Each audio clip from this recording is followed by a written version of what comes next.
ली बहू। शादी के पहले से ही विभा को कपड़े धोने का बड़ा शौक था।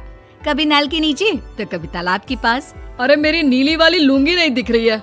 विभा की अम्मा कहाँ रखी है लुंगी? अरे वो तो विभा ने परसों ही धोकर रखी थी आपकी अलमारी में, देखो वहीं होगी। वो ना मैंने आज धो दी, मुझे लगा कि गंदी हो गई होगी। अरे कैसे गंदी हो गई थी, उसे तो मैंने पहना भी नहीं। हे भगवान, इस लड़की के कपड़े धोने की आदत से परेशान हो गया हूँ मैं। जितना तो घर में राशन नहीं आता उससे कहीं ज्यादा डिटर्जेंट पाउडर का खर्चा है। इसकी शादी करवा दो, शादी जाए अपने घर में ही करे काम, फिर चाहे घर के कपड़े धोने हो या पूरे गांव के।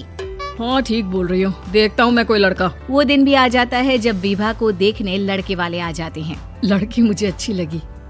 होने वाली सास कहती है, बेटी अगर कुछ पूछना है तो पूछ लो। वैसे तो हमारी लड़की बहुत ही शर्मीली है, जो बोल दो वो मान लेती है, इसे क्या पूछना होगा। अरे कैसी बात कर रही हो माँ, मुझे इन लोगों के घर रहना है, सवाल तो कई है। हाँ हाँ बेटा पूछ लो ना, क्या पूछना है। आप लोगों के घर कपड़े कौन धोता है? सास का मुंह बन जाता है।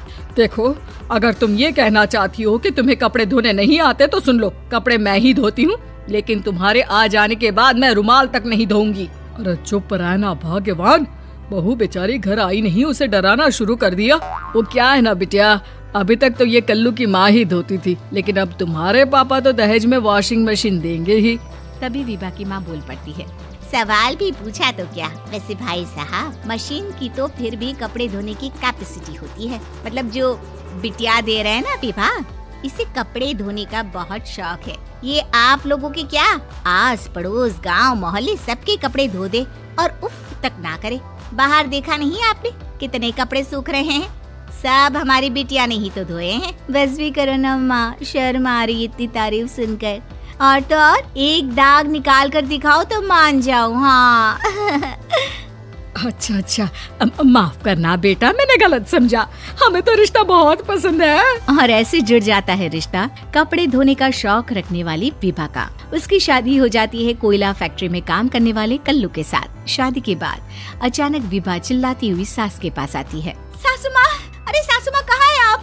ये तो धोखा है, धोखा दिया आप लोगों ने मुझे। इसे ससुर के चक्कर के बारे में पता चल गया।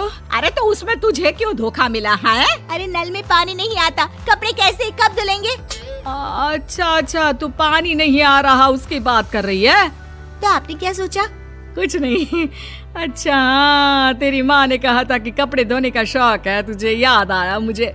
शौक बोलकर कपड़े धोने वाले मेरे जुनून को कम ना आके सासू माँ, कपड़ा धोना मेरा गुरूर है। तभी पति भी वहाँ आ जाता है। अभी मैंने इसे सनी देओल की फिल्म दिखाई है, उसी के डायलॉग मार रही है माँ। अच्छा सुन, साफ बता रही हूँ, पानी सुबह 4 से 6 और शाम को 10 से 12 आता है, समझी? विभा टाइमिंग सुनकर हैरान हो जाती है। ये क्या भूतों का मोहल्ला है? सुबह 4 बजे उठकर कौन कपड़े धोता है? 4 बजे टंकी में पानी जाता है, फिर सारा दिन धोना ना, किसने मना किया? अरे कैसी बात कर रही है, 200 लीटर की टंकी में कितने कपड़े धो लूंगी मैं, सुबह ही उठ जाऊंगी मैं। अब क्या था, विभा सुबह 4 से लेकर रात के 12 बजे तक कपड़े ही धोती रहती। एक रोज सास पड़ोस से निकलकर कहीं जा रही होती है कि साथ वाली कहती है, हाँ कल्लू की माँ, जरा ये बताओ कि 2 साड़ी है, 2 ब्लाउज और एक पेटीकोट और एक नाड़े वाला लंबा कच्छा। हाँ तो? अरे तो क्या, कितना लोगी धुलाई ये बताओ। धोबन दिख रहे हैं हम क्या? हमारे पति सरकारी नौकरी से अभी रिटायर हुए हैं और बेटा सुपरवाइजर है कोयला फैक्ट्री में। धोबन समझ रखा है हमें। हाय रे कल्लू की अम्मा, माफ कर दो, वो तो मोहल्ले में यही सब बता रहे थे कि तुमने बहू को कपड़ा धुलवाने के काम में लगा दिया है। सास को पड़ोसन की बात सुनकर गुस्सा आ जाता है। वो घर पहुंचती है जहां घर के बाहर ही इतने सारे कपड़े सूख रहे होते हैं जितने कि किसी धोबन के घर पर। अरे ओ कल्लू की दुल्हन, बाहर निकल। माँ जी यहीं आ जाओ, बाथरूम में चादर धो रहे हैं हम। अरे अभी हम धोते हैं, तुमको बाहर निकलो। ये आस पड़ोस वाले बोल रहे हैं कि हम बहू से कपड़े धुलवा कर उसे कपड़ा धोने वाली बना दिए हैं। अरे छोड़ो ना माँ जी, किन लोगों की बातों में आती हो?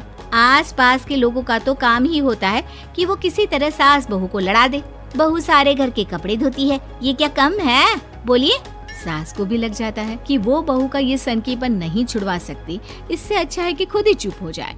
एक रोज सास और बहू मंदिर जाते हैं, जहाँ सास की साड़ी वहाँ खड़ी भीख मांगने वाली से मिलती है। माँ जी क्या बात है, आपकी साड़ी उस भिखारन से कितनी मिल रही है ना? हाँ हाँ देखो तो, दोनों की साड़ी मिल रही है। क्या बात है कल्लू की अम्मा, तुम खुद को तो अफसर की बीवी बताती हो और ऐसी सिंपल सी प्लेन साड़ी पहनकर घूमती हो।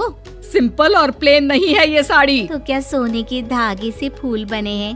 कुछ भी सासू माँ, कुछ भी।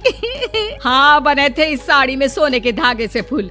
मेरे पति लेकर आए थे मद्रास से स्पेशली मेरे लिए 10,000 की। ताहे भाई साहब इस भिखारन के लिए भी सेम टू सेम साड़ी लेकर आए होंगे 10,000 की। सास उस वक्त तो कुछ नहीं कहती, लेकिन बहू के साथ घर आती है और अलमारी से एल्बम निकाल कर लाती है। ये साड़ी देख रही है, ये वही साड़ी है जिसे मैंने अभी पहना था। इस साड़ी में ये जो चमकदार फूल दिख रहे हैं ना, ये सोने के धागों से काढ़े गए हैं। लेकिन तू लोकल वॉशिंग मशीन ब्रश से घिस घिस कर सारे फूलों को निकाल कर साड़ी प्लेन कर दी। मुझे माफ कर दीजिए सासू माँ। और तो और, जब मैंने तुझे तेरी गलती के लिए कुछ नहीं कहा, लेकिन तूने तो सबके सामने मेरा मजाक ही बना दिया। क्यों?